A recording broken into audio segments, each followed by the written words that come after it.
In today's video news, Sony just released their new camera, the FX30, and it's really interesting because it's their first camera in a long time that is Super 35, under $2,000, and is primarily a video-first camera. So in today's video, we're going to discuss how it compares to not only Canon's R7, but also the Blackmagic Pocket Cinema Camera 6K, as the FX30 definitely competes with a lot of features of both of those cameras, but not every feature, and we'll talk about why in a bit.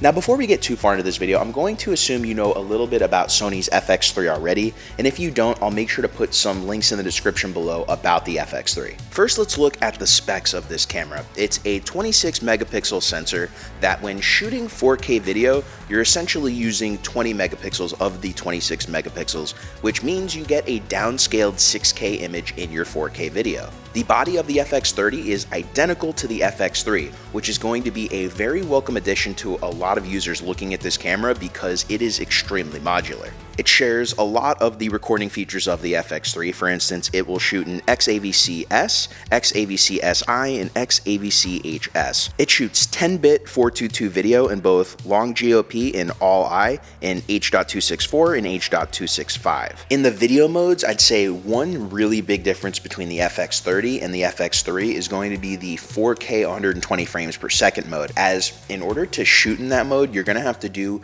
a 1.6 crop of the Super 35 sensor, which means you're going to be a lot more cropped in than when shooting with cameras like the Sony FX3 and A7S III. But again, that's going to be one of the trade-offs of not only shooting with a crop censored camera, but a camera that is much cheaper than both of those. Its base ISO is definitely going to be a little bit different from the FX3 because it has a base ISO of 800 and 2500. It's not going to be quite as good in low light as the FX3 or A7S III. However, we are looking at a Super 35 sensor versus a full frame sensor. The video specs on this camera are really great, especially for the price, which is kind of a first from Sony, because they're claiming it has 14 stops of dynamic range, but it also has the cinema looks that the FX3 has, such as S-Log, S-Cinetone, S709, S-Log 3, HLG. You can upload your own LUTs. It has log shooting settings like flexible ISO, Cine-L, Cine-L Quick, and the autofocus is just amazing on this camera. It has fast hybrid AF, IAF, human, animal, bird tracking, including 4K 120, which is pretty decent.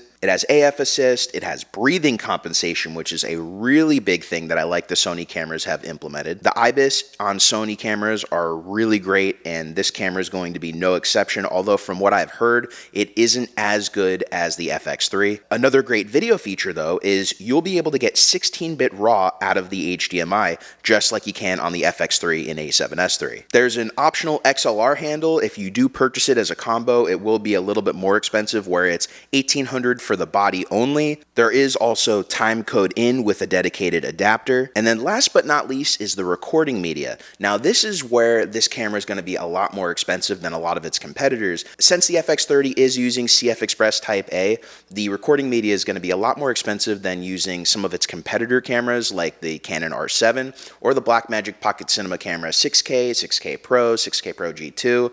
So it is interesting to see that differentiation, but it does make sense as it's using a lot of the similar codecs that are found in the higher end Sony cameras. Since this camera is a video first camera and also one of the first cameras Sony has done as video first under 2000 in a long time, it's missing some of the still features that I think certain users that are interested in the Canon R7 and may be looking to choose between the R7 and the FX30, you may still want to stick with the R7 after hearing this.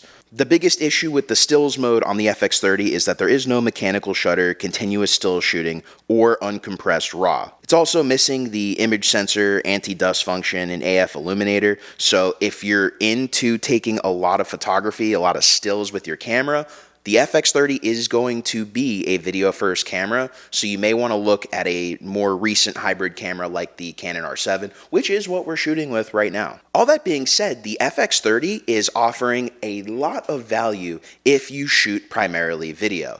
Now that we've gone over the specs, let's talk about the elephant in the room, which is which camera makes the most sense, and that's going to be It depends on what you're shooting, because the FX30 is definitely a video first camera with a lot of these mirrorless improvements that the Pocket 6K is not going to have. But then also, even though the FX30 is going to have better image quality than a camera like the R7, it also is missing some of the stills capabilities. Since the R7 is the RF mount, you can get RF to EF adapters like the VND adapter that works really well with Canon RF cameras. However, because the Sony FX30 is E-mount, there are way more native E-mount lenses available for the FX30 at this current time. The lens that's probably going to be the biggest hit with Sony's FX30 is going to be Sigma's 16mm, as that's been a huge hit on APS-C crop bodies because of the image quality. If you're used to seeing images from Sigma's 18-35, which is the lens we're using right now, it is one of the kings for crop sensor videography. The reason Sigma's 16mm is really great for YouTube content is it's like half the size and weight of the Sigma 18-35, may even weigh less, but it's native to mirrorless cameras, where the 18-35 does weigh a decent amount. You also have to use an adapter. So if you have the Sigma 16mm available in your mirrorless system, you can have a really small and compact setup that has really great quality images coming from it. A really big factor is really just going to be what kind of lenses you currently own and what you're shooting primarily. So I think if you're primarily shooting with Canon EF glass, well, it doesn't really matter which of the cameras you choose as far as that, because all of the cameras can be adapted to Canon EF. If you're already shooting with Canon RF glass, well then the Canon RF route makes the most sense. If you're shooting with a lot of Sony glass, getting the FX30 absolutely makes a lot of sense because you can slot that into your Sony ecosystem. And then, of course, if you're shooting with EF glass, really, EF glass is the only option for the Pocket 6K cameras, as that's an EF mount camera. So you can adapt certain lenses, but you can't really put any mirrorless lenses on that camera, which limits the weight options. And it's part of the reason why I think mirrorless is just getting so big and dwarfing over these pocket cameras.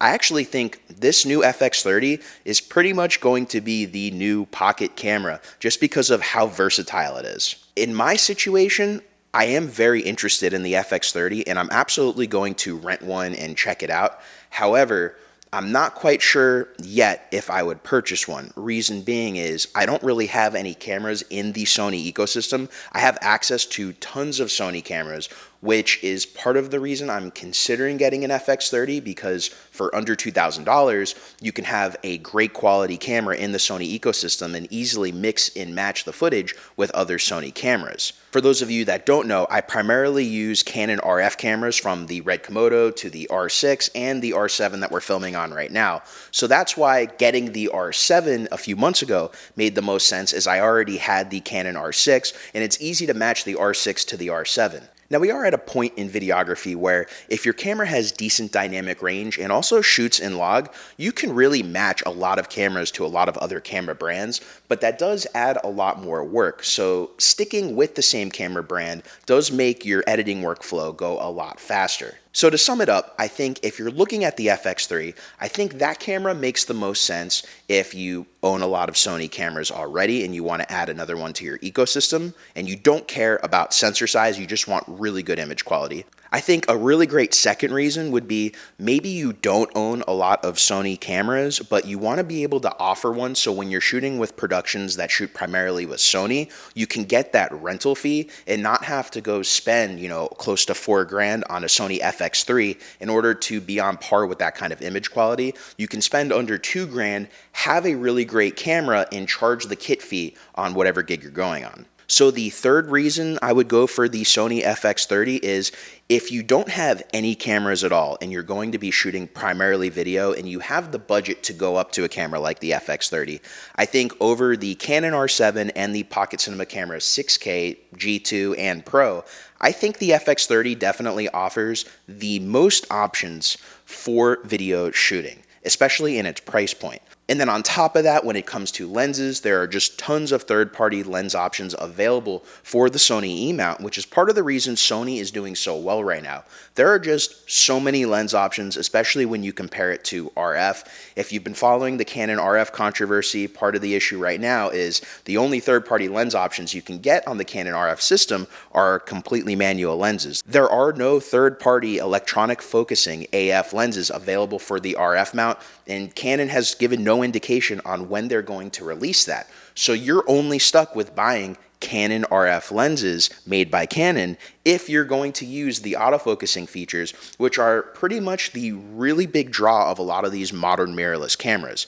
So if I was sitting here and I didn't have anything, I didn't have the Komodo, I didn't have the R6, I didn't have the R7, I think the FX30 would definitely be the best buy here in late 2022, even without touching the camera. And that's part of the reason why I will be renting it and doing a proper review as soon as it's available. Now, one difference between the FX30, the Canon R7, and the Blackmagic Pocket Cinema Camera 6K Pro and G2 is the fact that the FX30 is missing a viewfinder. So if you need a viewfinder in your video, the most budget conscious camera that's available with the viewfinder is going to be the Canon R7. If you want to go the cinema route and you still need a viewfinder, the Pocket 6K Pro and G2 do offer an optional viewfinder additional that you can plug into the top of the camera for $500. So it is worth noting because I do know some video shooters do heavily rely on actually having a viewfinder. So if that's a must, that is something you aren't going to have on the FX30. So if you're interested in seeing that content,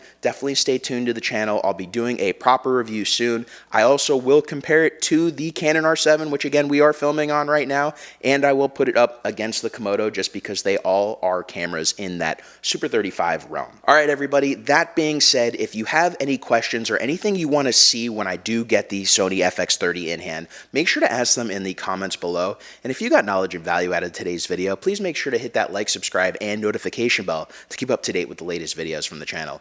Until next time, my name's Geoff Fagien. Thank you for watching, everybody, and I will see you in the next video.